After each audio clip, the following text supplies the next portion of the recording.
Hey guys, okay, so now that school is back in session, I am a big believer in Sunday night dinners. It is the perfect time to bring everybody to the table and set the week off right. It's something that my family did with me when I was a kid, that I started doing when I went to college with my roommates, and now continue to do with my own kids. And I couldn't think of a better dinner for a Sunday night meal than a roast chicken with caramelized root vegetables. It's one of those dinners that just really hits the spot. It's comforting and delicious and will also provide some leftovers for the rest of the week. Let me show you how to make it. Okay, so there are a few key tips that you must keep in mind when roasting chicken. It's a very simple recipe and technique that everybody should have in the repertoire, but it does boil down to a few key tips. And tip number 1 is to roast your chicken in a cast iron skillet. I love to roast chicken this way because it really does turn out to be so juicy and flavorful, and that is really thanks to the cast iron skillet that has such a great even heat. Now we're going to use both of these cast iron skillets. We're going to use one for the chicken and one for the vegetables, which is going to make this dish really easy because they both can go in the oven at the same time. These are 10-inch skillets that I'm using, which is another great feature because they both can fit in the oven at the same time.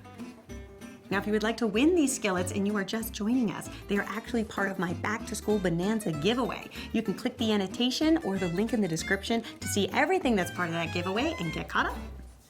Now the next tip really has to do with the type of chicken you buy. So for this, we are going to use a whole chicken. And I have tried this recipe with conventional chicken. I've tried it with organic chicken. I've also tried it with kosher chicken. And let me tell you, the kosher chicken wins by a mile. It is really the best chicken to use when you're roasting a bird like this. Simply because of the way that kosher chickens are cleaned with salt, it actually acts like a brine, which means that you're going to get a more flavorful, juicy chicken when everything is said and done.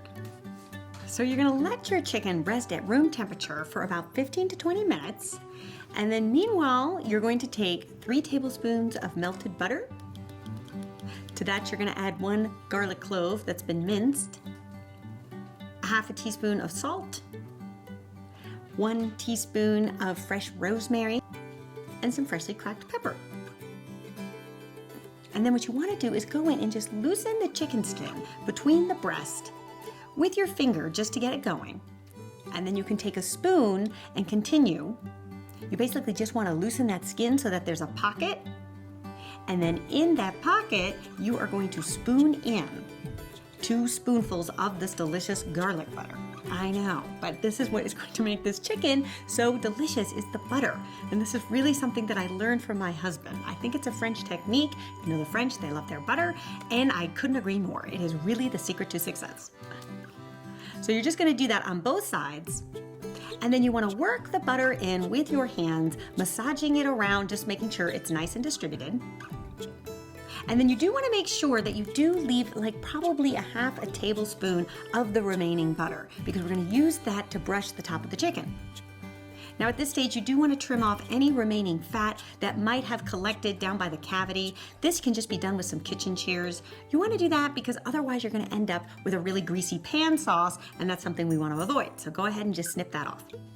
Now at this stage, we do want to truss our chicken. Now you can do that either just with some butcher's twine. You could tie those legs up, or what I think is even easier is you can take a paring knife and make a little incision on both sides, just at the base of the cavity, kind of where the skin, the flaps of skin kind of rest. And then you're going to take the legs and going crosswise, insert one leg into one incision, and then take the other leg and put it in the other incision. It's a bit of a wrestling match, I will be honest, but don't worry, just keep kind of maneuvering that chicken and they will fit in those incisions. You just want to make sure you don't make the slit too big or it'll be too loose. So you do kind of want to make sure it's nice and snug. And then we are going to take our chicken and place it in our cast iron skillet. And then the final step is just to take that remaining butter and brush the whole top of the chicken. And this is why it's really helpful if your chicken is at room temperature, because if it's too cold, that butter will just congeal right up and it'll be harder to brush.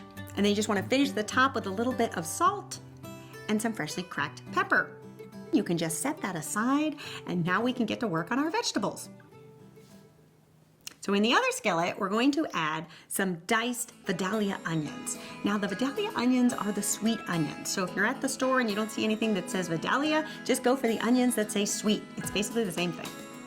Okay, so we are going to slice our onion in half And see, this is where our fabulous Woodstock knives are going to come into play. Another item in the giveaway. And then I like to cut off the 2 root ends, and that makes it really easy to remove the skin. And then you're just gonna make 3 to 4 slices. Turn your onion and then make vertical slices. And that will give you some equal sized chunks. And then sprinkle it in the bottom of your cast iron skillet. And then we're also gonna add 2 red potatoes. I just leave the skins on because personally that's where all the nutrients are. And then we're also gonna add 2 sweet potatoes, 3 garlic cloves. You're gonna slice them thinly and then add them to your vegetable mixture. And then you're gonna drizzle the whole thing in some olive oil. Season to taste with some salt and pepper. And then add 1/2 teaspoon of herbs de Provence. Now, here's another thing that makes this so easy. You don't even need to touch it. You don't need to stir, you don't need to toss. We are going to put this in the oven just like this. Because what is going to happen is as those vegetables roast, they will start to caramelize on the bottom and they will cook down and become smaller. And then once they do, you can go in and kind of stir them with a spoon. Okay, so here comes tip number 3 when it comes to roasting a perfectly done chicken. It has to do with the temperature. So I'm a firm believer in low and slow is the way to go. So we are gonna put these in a low oven at 350 degrees Fahrenheit for 1.5 hours. I know that sounds like a lot of time, but it's on a Sunday. Hopefully you have more time. You do need to plan ahead. This is slow food, and when you make slow food, it does take some time. As your chicken roasts, you do want to check on it about every 20 minutes or so, because what you'll see is that the chicken will start to produce a beautiful pan juice, and you want to go in there with a spoon and just spoon it over the chicken, and that will ensure that that chicken becomes nice and juicy and the skin golden brown. The other thing that I like to do as more and more juice is formed is also take a spoonful and add it to the vegetables, because that also is really good. You add that to those vegetables, it will give them the most fantastic flavor. And once your chicken is done, you'll notice it'll be a beautiful golden brown. Those juices in the bottom will be nice and sticky and delicious, and you'll notice your vegetables will also look kind of sticky and delicious. That's the look you're going for. You do want them to be nice and candied. Okay, so we are nearing the crescendo. Now what we want to do at this stage is take our chicken out of the skillet and put it on a cutting board. It really does need to rest for about 10 minutes just to preserve all of those juices inside. If you go to cut in it right away, they're going to spill out all over that board and you're going to end up with a dry bird. Not so good. But that's okay because we have a little bit more work to do in the form of creating a pan sauce. So you can just take that skillet and put it over your cooktop, and you're going to add 1/4 cup of white wine. I like to use a dry wine like a Chardonnay. Now if you don't drink, that's okay. At this stage you could add 1/2 cup of chicken broth. Then you just want to let this sauce reduce down until it starts to thicken. And then at that stage we're going to add a teaspoon of Dijon mustard. You can give that a whisk. Now if you've added the wine, at this stage you would then add the chicken broth. So I say start with 1/2 cup.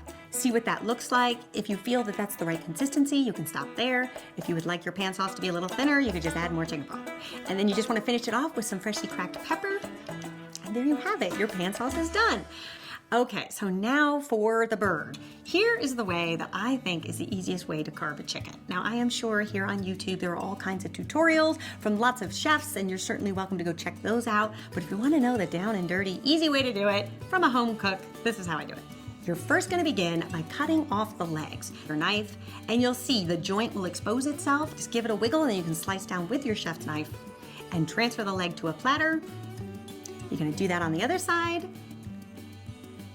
And then at this stage it's also really easy to remove the wings. Basically using the same principle, just look for that joint and give it a chop. So now you have an exposed bird that's going to be so much easier to cut the breasts off because you've got the legs and the wings removed. You're going to slice the top of the breast just by the breastbone, and then on the other side you're going to slice it horizontally. And then you'll see that will remove the breast meat.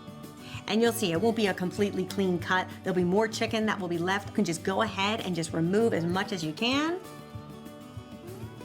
And then at that stage, you can slice it into more bite-sized slices and do the same thing on the other side. Then we're going to take our vegetables and we're going to place that on the other side of the platter. And then the final thing that I like to do is just spoon over that beautiful pan sauce over the chicken. That will keep it nice and moist and flavorful. And there you have it. Dinner is served. I love this recipe because it is the perfect thing to make on a Sunday night when you might have a little bit more time left in your week. It's also the most delicious dinner that will bring everybody to the table quickly. Okay, so now just a little tip regarding the cleanup. How do you clean a cast iron pan? Basically, you want to take anything that is left in the pan and scrape it off with the Lodge scraper. Again, another thing that comes in the giveaway. Then you want to fill your pan with water. And at this stage, you could just use a little drop or two of soap. However, there are people out there that actually do not wash their cast iron pans. I know, but it's part of the seasoning. I do put a little squirt or two of soap. Give it a good scrub. And then here's the other tip. You want to dry this pan immediately, because if you do not, it can have a tendency of rusting and you don't want that. So just make sure you pat it dry really well. And then once your pan is completely dry, you then want to just wipe it down with some canola oil. And then once that's all wiped into the iron, the other thing that I like to do, and I learned this from my grandmother, is to put it in the warm oven. So even though your oven is off, it's still warm, and it's a really great thing to put your cast iron in there to allow all of that oil to get soaked into the pan. I just leave it in there overnight, and then in the morning it's nice and cool and ready to go, and I can store it away. All right, you guys, so there you have it, a roast chicken in a cast iron skillet with caramelized vegetables. I hope you give this one a try and let me know what you think. And if you haven't already entered my Back to School Bonanza giveaway, what are you waiting for? Head on over to the Inspired Home website to enter. One winner will be chosen at random and notified by email. All right, you guys, I will see you back here next week for another delicious back to school recipe. Until then, bye. Loving you is